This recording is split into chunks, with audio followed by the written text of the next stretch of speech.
संत महात्माओं, सतगुरु हमें समागम में क्यों बुलाते हैं? हर वर्ष संत समागम छमाही में और कहीं कहीं एक वर्ष में एक बार समागम होता है। तो आओ संत महात्माओं, क्या कारण है संत महात्माओं को निमंत्रण दिया जाता है? और 6-6 माह पहले से ही संत महात्मा वह सेवा करते हैं। बड़ी तल्लीनता के साथ सतगुरु का आदेश आता है तो वहाँ पर सेवा भरपूर तरीके से और सेवा का आनंद उठाते हैं। तो आओ संत महात्माओं, सतगुरु माता सुदीक्षा सविंदर हरदेव सिंह जी महाराज, जो आज समय की सतगुरु के रूप में दुनिया का मार्गदर्शन कर रही हैं, आपने क्या बताया कि संत समागम किस लिए लगाए जाते हैं, क्यों लगाए जाते हैं? आओ संत महात्माओं, एक पत्रकार तो कह रहा था महात्माओं से, अरे इतनी सारी लाखों की भीड़ इस तरीके से क्या ऐसी इतनी ठंड में पागल हो गए, आखिर क्या है? तो आओ संत महात्माओं के जवाब थे, इस भीड़ के लिए हम तरसते हैं 1 साल, इस समागम के लिए हमारी आंखें तरसती हैं, क्योंकि यहाँ आने करके जीवन का कल्याण हो जाता है। आओ संत महात्माओं, ऐसे विचार उस पत्रकार ने सुने तो इधर सतगुरु माता सुदीक्षा सविंदर महाराज ने बताया कि यानी जब भी समय मिले संत महात्माओं को समागम में ज़रूर आना चाहिए। तो आओ संत महात्माओं, समागम सम प्लस गम, यानी सारे जिसमें गम समा जाएं वो समागम है। सा से संत आगमन, संतों का आगमन जहाँ होता है वो समागम है। सतगुरु की जहाँ कृपा बरसती है वो समागम है। आओ संत महात्माओं, एक कपड़ा यदि उसे 1 हफ्ते ना धोया जाए तो वो गंदा हो जाता है, उसे पहनने में भी आनंद नहीं आता, अच्छा भी नहीं लगता। ठीक इसी प्रकार से जब साल भर के हमारे मन पे ऐसी कुछ शंकाएं आ जाती हैं, ऐसी डाउटनेस हो जाते हैं और हम अपने रास्ते से जब विचलित होने लगते हैं, जब संत महात्माओं पे बहुत सारा कष्ट आना शुरू हो जाता है, सतगुरु हम पे कृपा करते हैं।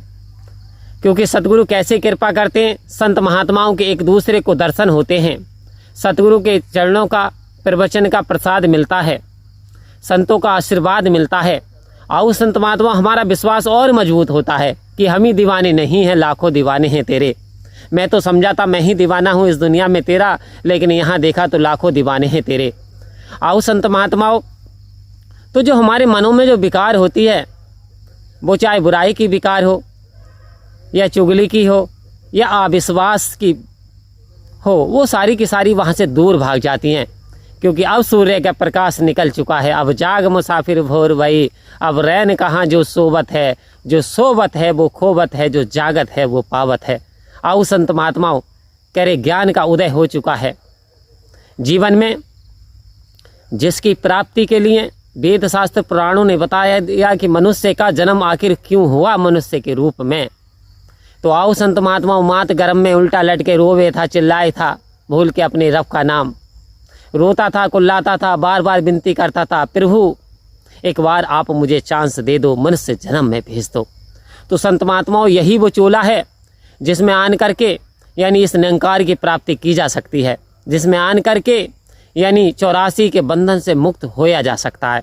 तो आओ संत महात्माओं, संत समागम, हरि कथा, ये जिनके हिस्से में भी आती है उनका बेड़ा पार होता चला जाता है।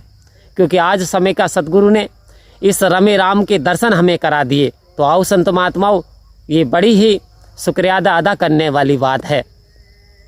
लेकिन एक बात है संत महात्मा, भूले से भी ना करें ये गलती, समागम में जाएं तो समागम में अपने आप को पूरी तरीके से खाली करके जाएं।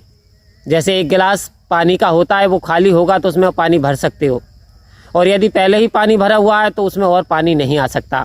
आओ संत महात्मा, हो सकता आप बहुत बड़े विद्वान हो सकता आप प्रोफेसर हो सकता आप वैज्ञानिक हो, लेकिन सबसे पहले एक आपको गुरसिख बन करके समागम में जाना है।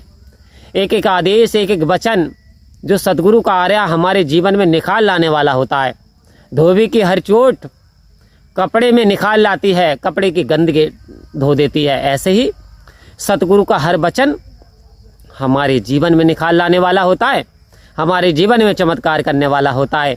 आओ संत महात्माओं, तो अपने अहंकार को त्याग दें, क्योंकि जहाँ अहंकार है वहाँ निरंकार नहीं, जहाँ अंधकार है वहाँ प्रकाश नहीं, जहाँ आनंद है वहाँ दुख नहीं, और जहाँ दुख है वहाँ आनंद नहीं। तो ये सतगुरु ने मेरी बड़ी कृपा की। जा पे कृपा राम की होई, ता पे कृपा करे हर कोई। आओ संत महात्माओं, आज इस रमे राम की आप पे कृपा हुई है, जो सतगुरु ने आपको अपने चरणों में स्थान दिया, बुलाया है। तो संत समागम में जब भी समय मिले ज़रूर जाएं, श्रद्धा भाव से जाएं, अपने अहम को त्याग करके जाएं, तो वास्तव में जीवन में बड़ा आनंद आएगा और आपका विश्वास बहुत मजबूत हो जाएगा। और एक बार विश्वास कहा कि मेरा डोले ना एतबार, यदि एतबार डोल जाता है सब चीज़ डोल जाती है। विश्वास बन गया तो आओ संत महात्मा, हर कण कण में निरंकार आपको नजर आने लगेगा। परम प्यार से कहिए धन्यकार जी।